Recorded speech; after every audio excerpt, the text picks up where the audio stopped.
Hey everybody, how are we doing today? It is Wednesday, August 1st, 2018.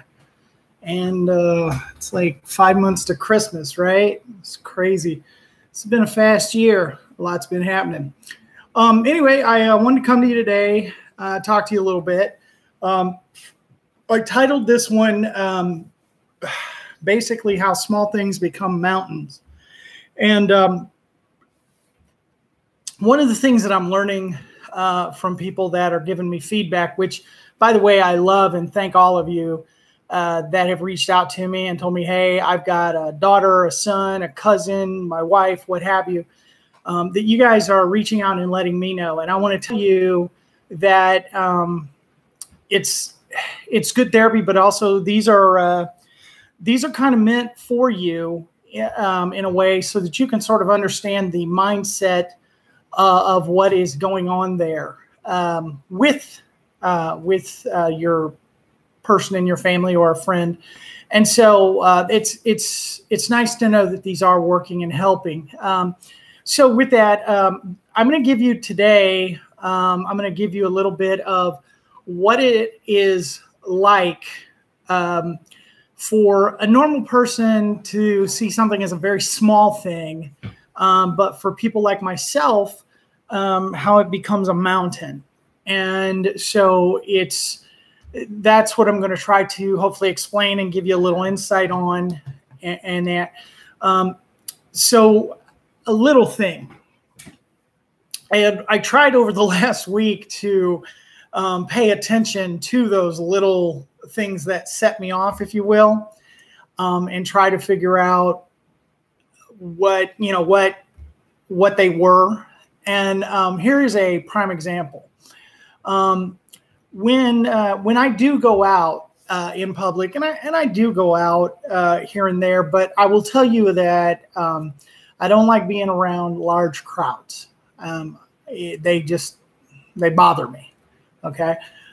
So when Sarah and I go to restaurants or things of that nature, we usually go during what restaurants would call off hours, after the rush, that type of thing.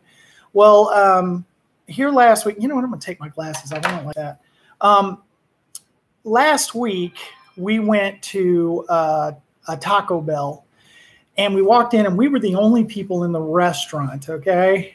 And when we walked in, I saw a space over in the corner, and I was like, that's where we're going to sit. Now, that's what I said in my head, right? That's where we're going to sit. Well, we went up and ordered. As we were ordering, another guy came in by himself, and he went up and he ordered. Well, I told Sarah, I'm going to go wash my hands, and I'll be right back. Well, when I came back, this guy had already gotten his order, and guess where he went and sat? He went and sat in the exact spot over there that I wanted to sit in.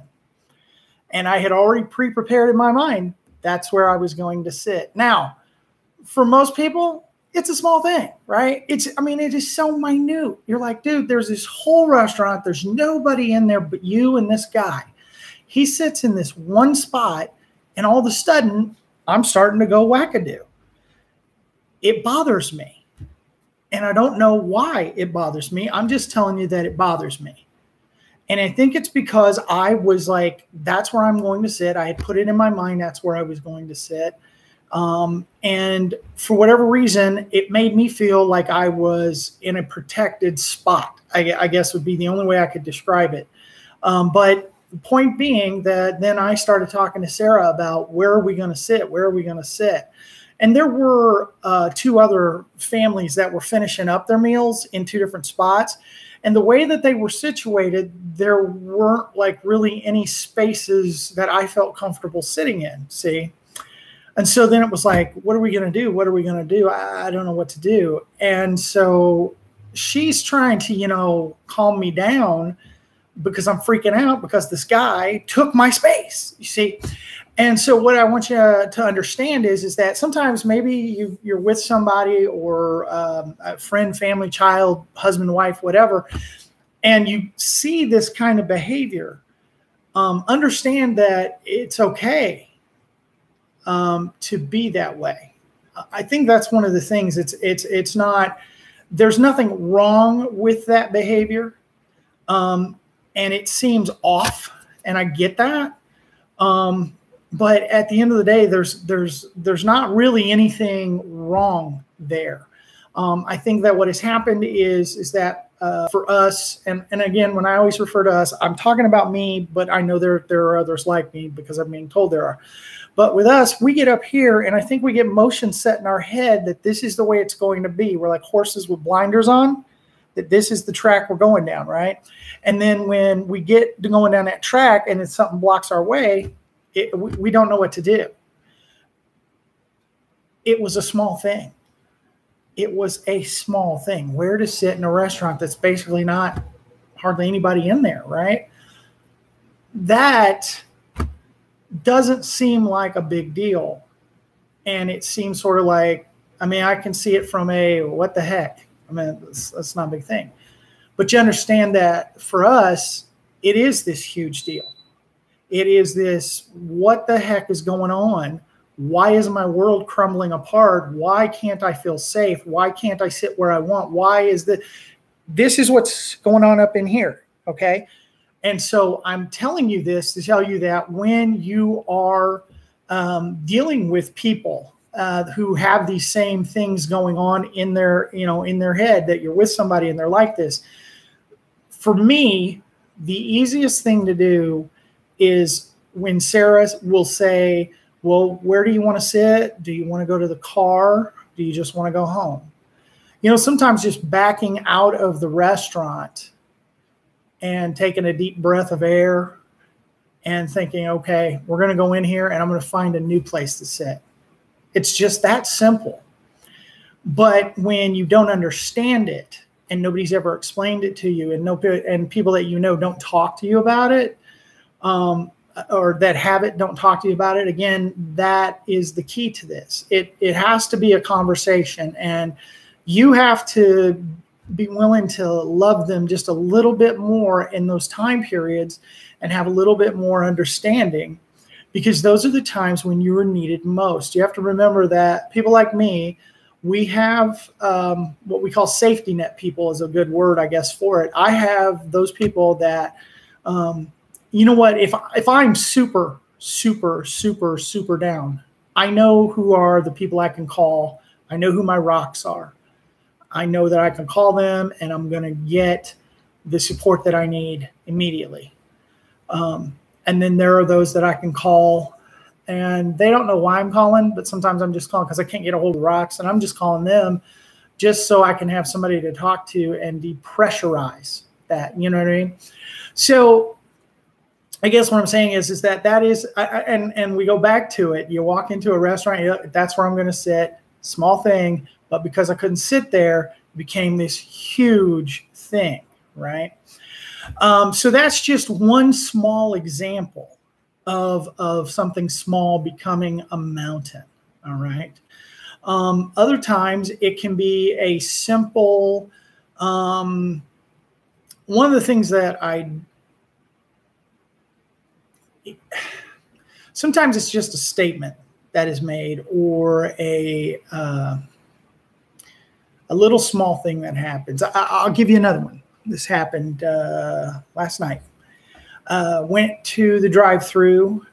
We were going to get an ice cream through a drive-through at a place, and pulled up. And when we got to the order area, the person on the other end was laughing and giggling and all this. And I'm okay with, people having fun at work or being, fun or funny or whatever.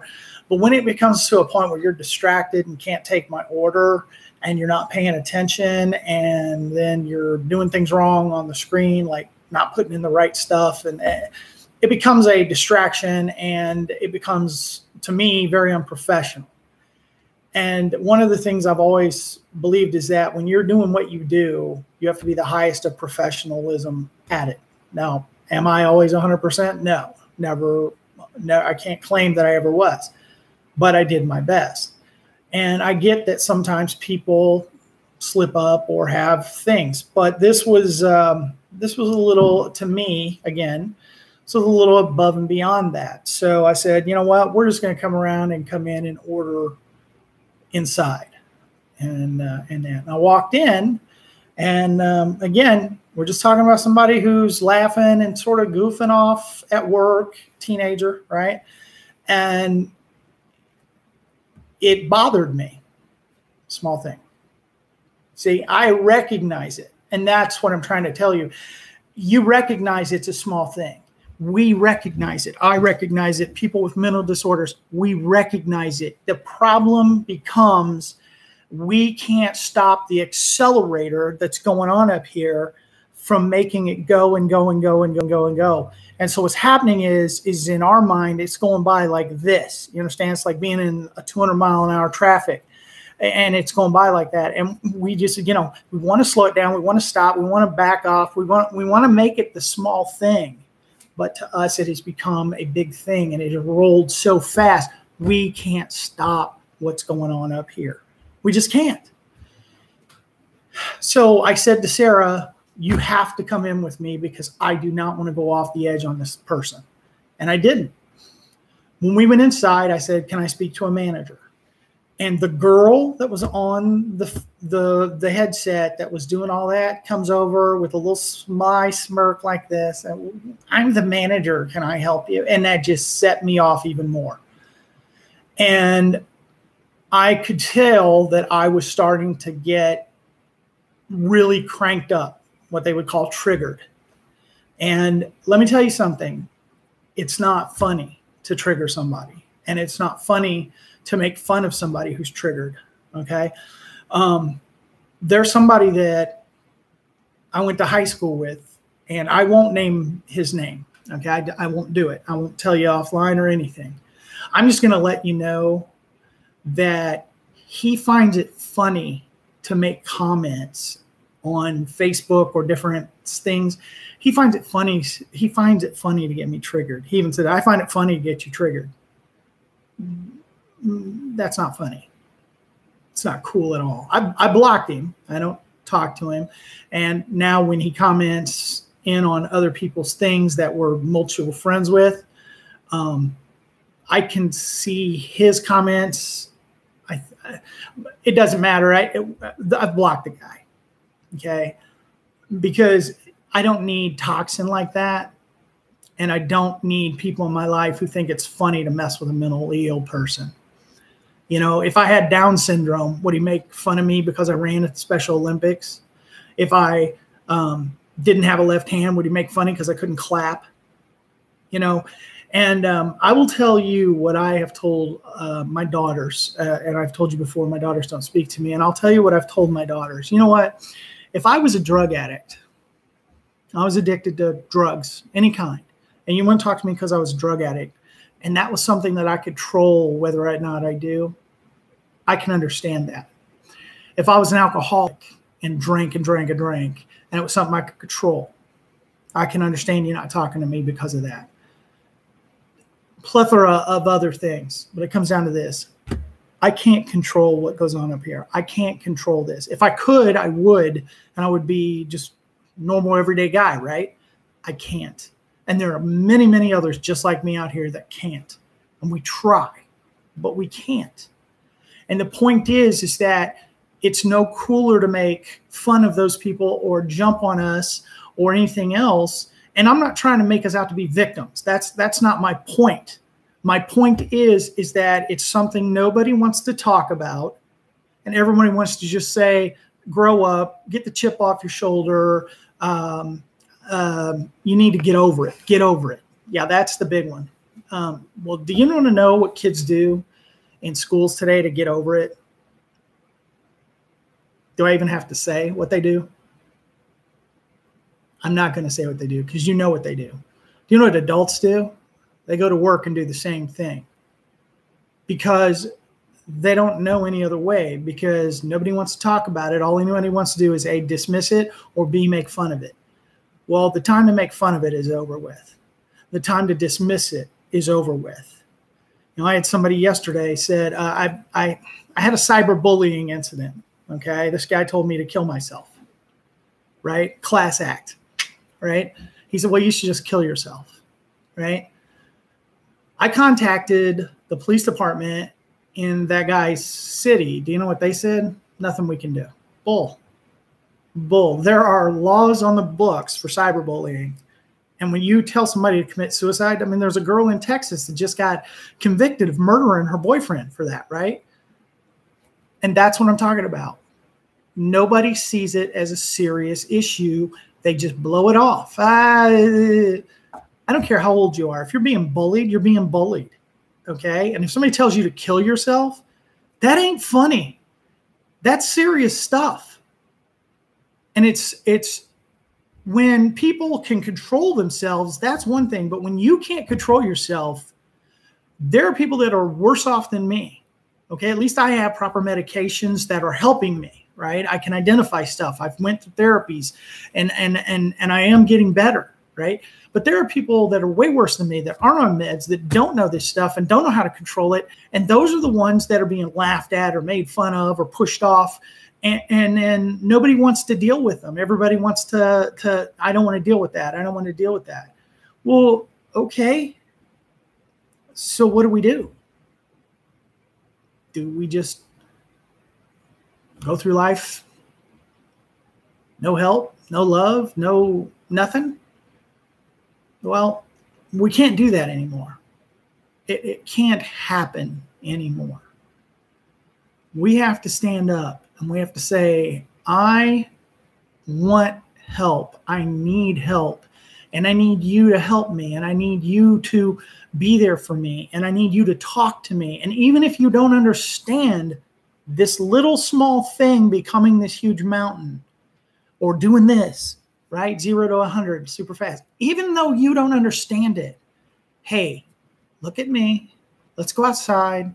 Let's take a deep breath. Tell me what you're feeling. Tell me what's going on in your head. Talk me down. And guess what? 9 times out of 10, I'll be fine. And if the 10th time I'm still not fine, hey, tell you what, why don't we go away from the situation? That's de-escalation, right? Let's go away from the situation. Let's not add fuel to the fire. And I'll tell you what, why don't we go do this or go this place or what? Just get away from it. I have found that social media and people hiding behind keyboards. You see, I'm out here. I got my face on here. I got my name on here.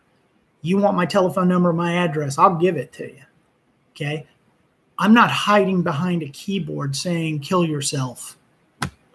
Okay. That is a coward. And that's what bullies are. Bullies are cowards. And my thing is that if you see it and don't say something, you're just as guilty as the next person. You're as guilty as that person saying it. And all the people that were on this page that saw this guy say that and then continued bullying, they're just as guilty as he is. They're scum of the earth. That's just not how you treat a human being. That's not what you do. And see, and that's a big thing. And what's funny is, notice how, to me, that's a big thing. Cyberbullying, I don't care if you're a kid, adult, old person, doesn't matter. Cyberbullying, telling people to commit suicide and all that, that is huge stuff. Do you see how much that's upset me? It's upsetting. But it's nothing like that small thing like sitting in Taco Bell. And that's the mental issues. That's the mental illness. And I got to tell you guys that these are the things we've got to start talking about. These are the things we got to come forward with. You have mental problems. You have mental issues. If you're watching this, then it's posted on my Facebook page, Douglas Clark II, okay? And I've got a Redskin stuff in the background, right?